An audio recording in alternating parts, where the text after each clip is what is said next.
नमस्कार, मैं डॉक्टर आकृति शर्मा आज आपसे बात करूंगी नेजल एलर्जी या फिर एलर्जिक राइनाइटिस के बारे में। एलर्जिक राइनाइटिस क्या होता है?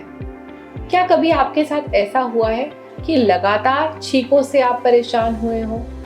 10, 12, 15 या 20 छींकें एक साथ आ जाती हों, साथ साथ आँख से पानी निकलना, नाक से पानी निकलना और इचिंग होना, आँख में खारिश, नाक में खारिश या फेस पे भी खारिश का महसूस होना। यदि ये सब लक्षण आपने देखे हैं तो शायद आपको एलर्जिक राइनाइटिस है, या शायद जिसे आपने देखा है उसे नेजल एलर्जी या फिर एलर्जिक राइनाइटिस है। ये दो तरह का होता है। कुछ तरह की एलर्जीज तो ऐसे होती हैं कि जैसे मौसम बदला और एलर्जी खत्म हो गई।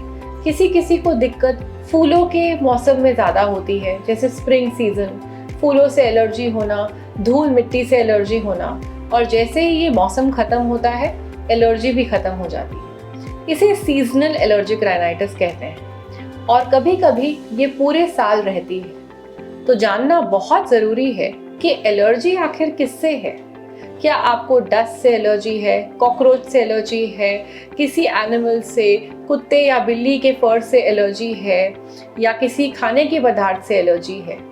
और जब ये पता चल जाए तो सबसे पहला जो ट्रीटमेंट है वो ये है कि एलर्जिन को ही अपने से दूर रखना। यदि आपको पता ना चल पाए या आपको कोई सीजनल एलर्जी हो तो इसकी दवाइयाँ होती हैं, खासकर एक नेजल स्प्रे जिसे हम छिड़कने के लिए कहते हैं, एक इंट्रानेजल कॉर्टिकोस्टेरॉइड नेजल स्प्रे। 3 महीने तक आप ये स्प्रे अगर छिड़कते हैं और उसके बाद मौसम ही खत्म हो जाता है, बदल जाता है और ये एलर्जी खत्म हो जाती है, तो आपका इलाज हो ही जाता होगा। पर अगर ये पूरे साल रहता है, आप बहुत परेशान हैं लक्षणों से, काम पर नहीं जा पा रहे हैं, तो इसका परमानेंट इलाज कराना ज़रूरी है। और उसका परमानेंट इलाज तभी होगा जब आपको एलर्जिन का पता लगेगा।